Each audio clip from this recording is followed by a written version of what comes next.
Welcome everyone. Today, we're taking a look at part of what we've been building for our next update. Locked and Loaded, releasing September 2nd. And what you're about to see is over a year's worth of work. And in this devlog, we'll focus on animations, loadouts, UI, and gadgets. So let's get right into it.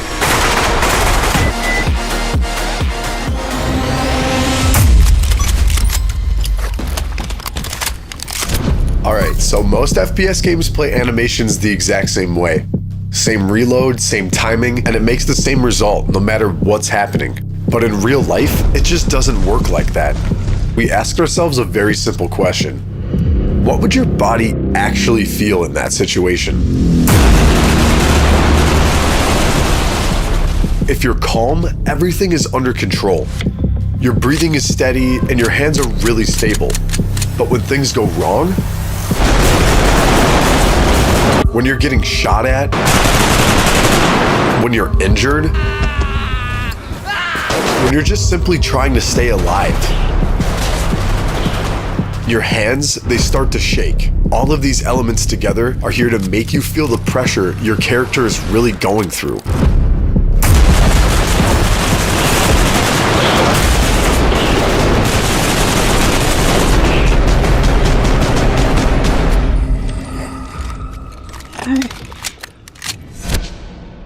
And that pressure directly affects how you reload. Reloading under pressure is completely different from reloading when you're safe. So we built two entirely different states, calm and stressed. Same weapon, different behavior. And we didn't stop there. Inside of each state, we created multiple variations. Several calm reloads, several stressed reloads, different timings, different movements. So it never feels repetitive. And this philosophy doesn't only apply to magazine reloads. It applies to every single weapon. Take a shotgun. Even something as simple as inserting a shell has multiple calm variations. Under pressure, those same movements become rushed with less precision and less control. The same goes for bolt-action rifles. Loading individual rounds also has multiple calm variations. But again, under stress, your character can struggle with a round or fumble it before loading it. Even operating the bolt itself has several calm variations.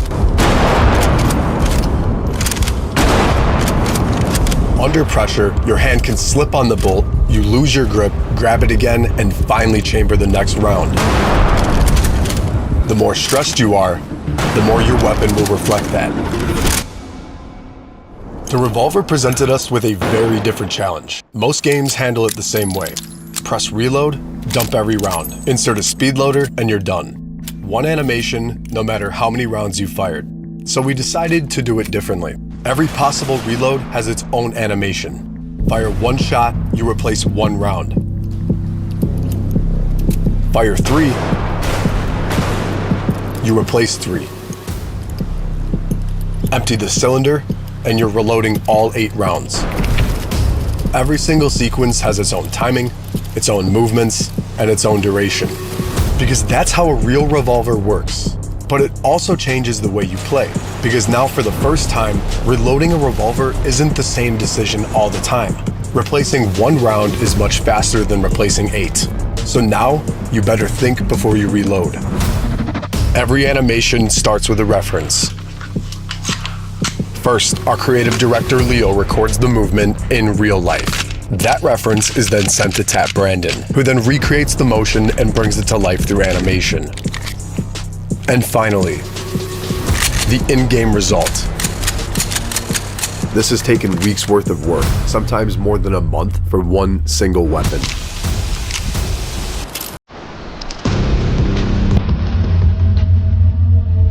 And even with all of that, we've added procedural positioning. Your weapon is never held exactly the same way, slightly higher, slightly lower, slightly off center. Every reload feels unique.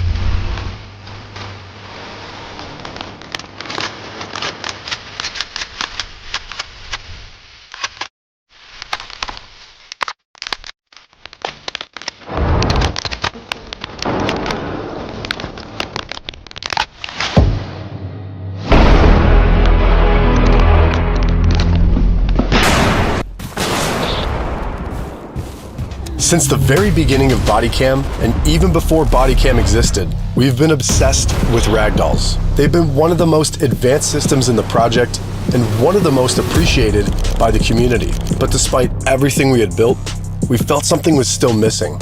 So for years, we experimented with different approaches, and most of them failed time and time again. And that's because balancing a body in real time is one of the most difficult challenges in procedural physics. The terrain, the slope, the velocity, the impacts, the damage, and the location of every bullet landing on the player matters.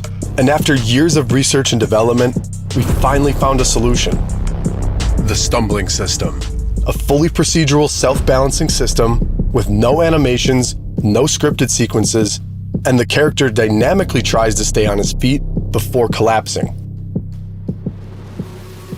It only happens in situations where the body could still realistically react, like after non-lethal gunshots, shrapnel impacts, knife wounds, or any trauma severe enough to affect the balance, but not severe enough to instantly incapacitate. Among all the technologies we've developed for Bodycam, this is probably the one we're most proud of. Because in a game filled with complex systems, the hardest thing we ever built was teaching a character how to put one foot in front of the other. Realism in Bodycam goes beyond animations. It's also about how your body exists inside of the game. In most FPS games, your arms are locked and rigged straight to the camera, so no matter where you look, everything follows. It's like your body just doesn't really exist. So we wanted to create something closer to real life. So we built what we call the true body system. Your body is fully simulated and your camera is no longer driving it. It's just your point of view, so that means you can look anywhere while your character keeps doing the action. And this changes gameplay entirely, because now, if you want to check your magazine, you actually have to look at it. And if you don't, well, you'll simply miss it. A big part of immersion comes from the fine, small details. So we studied real Bodycam footage based on how the camera moves when you walk, run, or suddenly change direction. We took these ideas and we rebuilt our entire camera system around it so it feels entirely physical. Because in Bodycam, the camera's not just your point of view, it's a real object attached to your character. So when you respawn, your character turns it on, and when you leave, he turns it off. And during gameplay, like heavy impacts, sudden movements, or intense situations, your character can naturally readjust the camera to make sure it keeps recording properly. When a flashbang goes off or an explosion happens nearby, your character instinctively protects his face. And that same exact logic applies to the weapon. Your hands are never completely still, so after firing, your character readjusts his grip. The more unstable the weapon is, the more adjustments happen. And under extreme stress, after long firing sequences, these small adjustments can turn into real hand fatigue. And that same idea extends to your weapon setup, because stability depends on your loadout.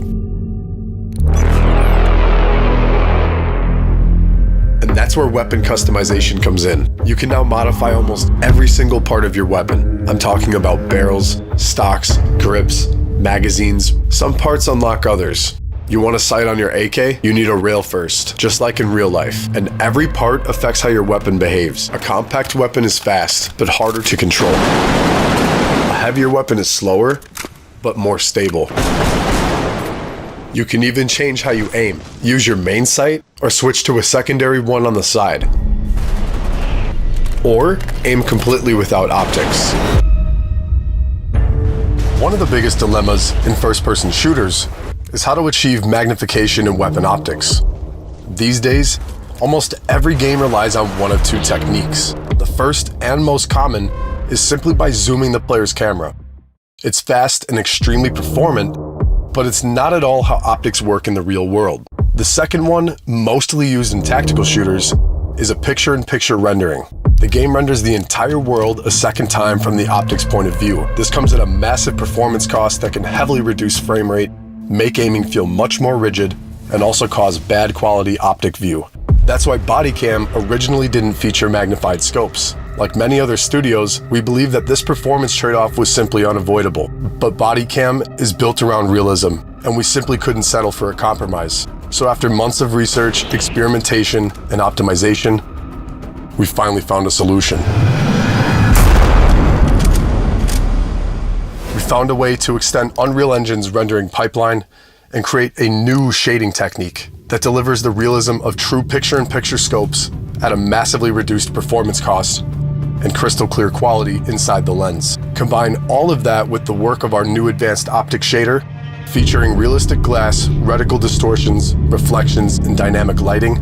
Bodycam's optics are now closer than ever to their real-world counterparts, again pushing the limits of how realistic a game can truly be. And now, you're no longer stuck with random weapons. You can choose everything and create as many loadouts as you want, each one built exactly for your own play style. This update is also expanding Bodycam's arsenal, because alongside the new loadout system, we're introducing a wide range of new weapons. From the compact SG9X to the Viper.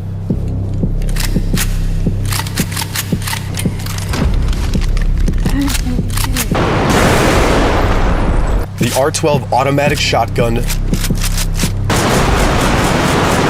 the Rivington 700 bolt-action sniper, the Draco, the CR75 pistol, and an expanded selection of grenade. And it's not just about weapons. You also have gadgets, like RC cars. They're fast, small. Use them to scout, distract, send them straight into your enemies. And now, drones. But no, I'm not talking about arcadey drones you see in other FPS games. We wanted something real.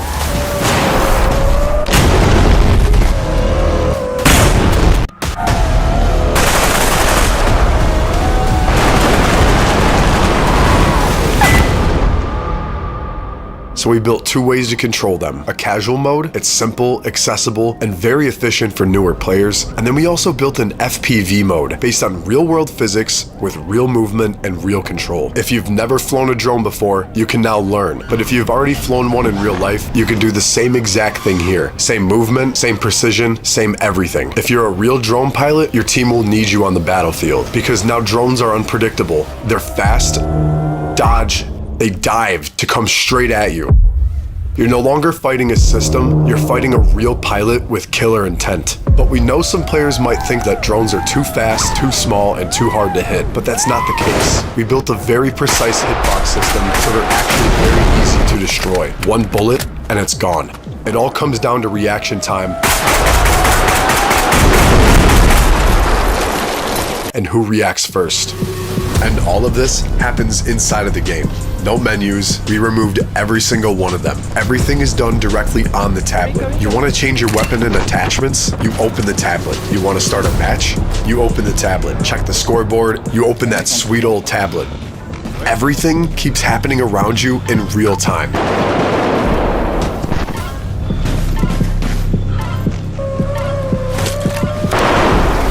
Alright, thanks for watching everyone. We hope you got a glimpse of our vision and the work behind it. This is just one part of the update, and next week I'll dive into our sound design. I'm talking about a full rework with gunshots. Oh shit, I'm down.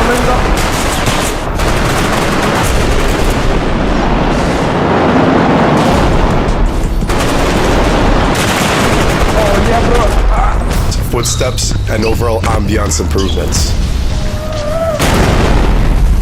We have rebuilt everything to match a real body cam and the things they see and hear around it. So there's a whole lot more coming, and I'll be right here to tell you all about it. And until then, see you on the battlefield.